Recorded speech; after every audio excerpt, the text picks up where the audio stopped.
Fans are dejected. Yeah, There's a live look at one of the parties that is going on right now. Of course, diehard fans have waited a long time for this. It's been 38 years since LA has won an NFL championship. That was the Raiders.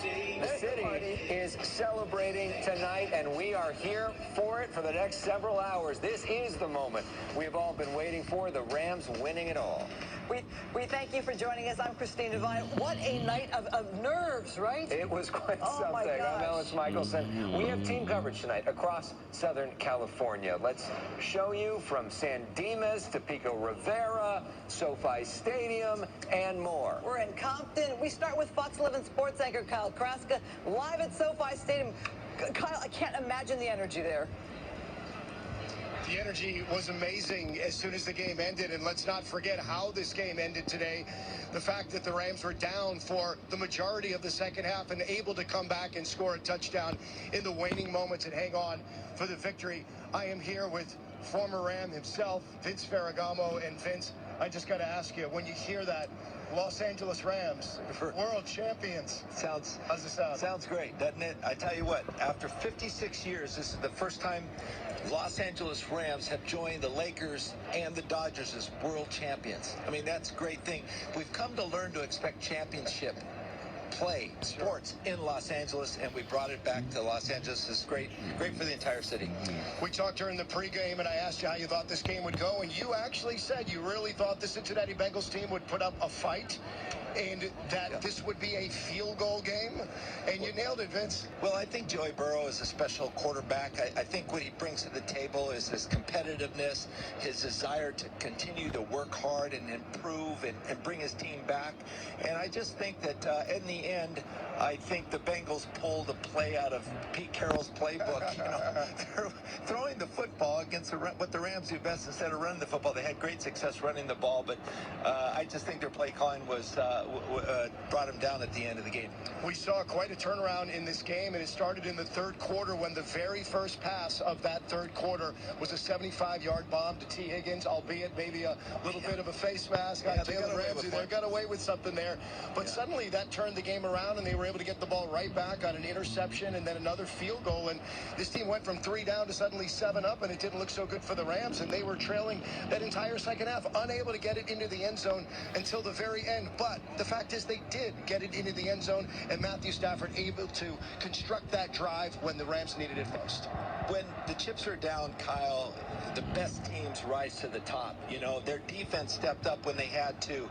It was a game of big plays, but again, Matthew Stafford to Cooper Kupp has been remarkable this year. The entire season, as we've seen, game in and game out. And, you know, he's impossible to stop. I mean, even on his fly sweeps when he carried for the first down, when they're having problems getting the first down, he was the spark.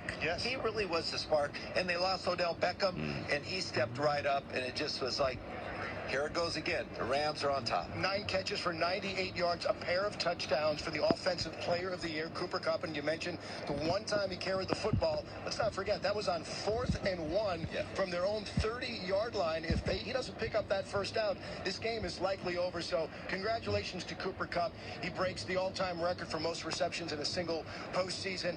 And also, we have to mention Aaron Donald. And you saw him after the game with tears in his eyes, saying that he dreamed about this moment, and finally for it to be within his grasp, all of the individual accolades he's accomplished throughout his career, and now the biggest one of them all, to see a man that size, number 99, with tears flowing down his cheeks, it just makes you feel so good. Yeah, it really does. The emotion that the pent-up emotion that you have when you play this game is unbelievable, and you are able to enjoy a team's success because of the guys around you. You know, but the great players step up when they have to, and you know, it's just remarkable to see the accomplishments that he's had on the defensive line and what he's been able to do and harass quarterbacks throughout the league. And I just think that, you know, all the due process has come his way because he's put in the time, the effort. He's remarkable in what his trade is.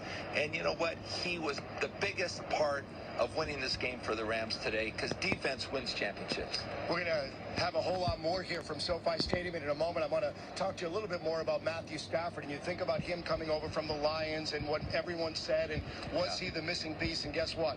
Matthew Stafford now, after all of those losing seasons in Detroit, 12 of them, he is now a Super Bowl champion. All right, that's going to do it for now from SoFi Stadium, but we're going to go deep into the night because we're going to enjoy every bit of this that we can. In fact, I'm surprised you don't have a bottle of that Vince Ferragamo wine already full out here. Vince, what are you waiting for?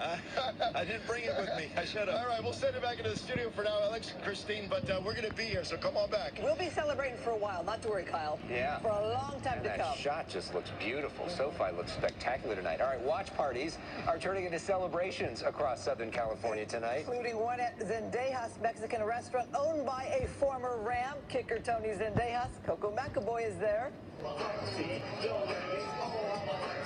Hey, Christine and Alex, you should have seen this place when the Rams won. It just erupted. People are so happy. And it now turns into a dance party as well. You can see the crowd. One of the main fans is Victor. Victor, how are you feeling? Oh my God, this is amazing.